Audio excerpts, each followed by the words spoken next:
To help us examine that lens, we are privileged to have with us Professor Yan Zhutong, one of China's most prominent international relations scholars. A very warm welcome to you, sir. Can I request you to join us on the stage? And chairing this conversation is veteran journalist and commentator Veer Sanghvi, someone whose insights on politics and power have shaped public discourse for decades. Mr. Sanghvi, if we can request you to join us as well. Applause is always welcome. Yes, thank you.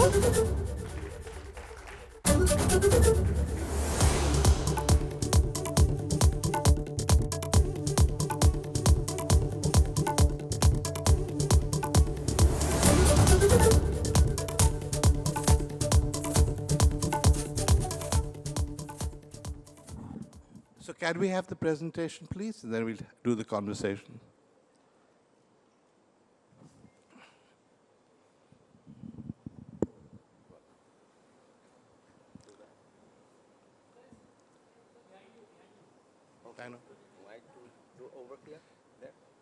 Is there anywhere we can sit here?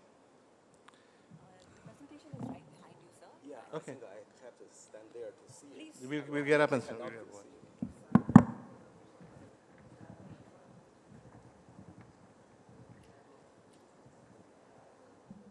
Well, just now we heard a wonderful discussion about geopolitics. And in the last week, I'm sorry, I forget to show my greatness to the PBA network. I'm sorry for that. I've been in this country for a week. During the week, and seemed to me, everyone talked to me about AI. From my understanding, and now we are in a digital age. This age is very different from what we're familiar with the Cold War and the post-Cold War.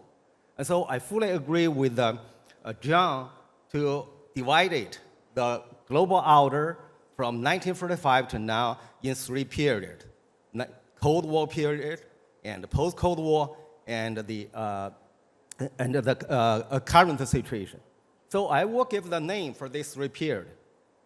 Like the ideological competition order, globalization order, and counter-globalization order. And now we find that, and this order will be without the leadership. Neither China nor the US can provide the leadership for the world. And neither China and the US can provide joint leadership for the world to shape the global order. Well, why this order is so different from before? If we look at today's situation, many people think the similarity between today's power structure and the Cold War, and the bipolarity between the US and the Soviet Union.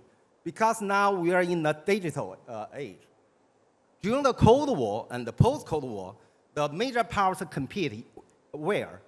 In natural space, geospace. And nowadays, human beings create a new space, cyberspace.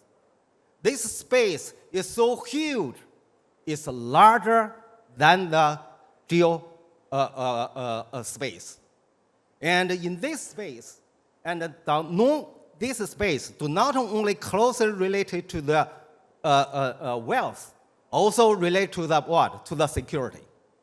Nowadays, the major powers like China and the US, their GDP and the main resources or the main wealth generated from where? From a digital economy. The digital economy heavily rely on or carried out, implemented in the cyberspace, not the natural space. I do not mean these two spaces separated. They're connected together, but then you will find that human beings and generate more and more wealth from the cyberspace, and their security, I mean national security, individual security, all dominated gradually by the technology in cyberspace. So now if you compare the China-US capability, I don't think people will compare our military capability. But that's a big gap of military power between China and the US. China do not have that much nuclear weapons like the Soviet Union during the Cold War.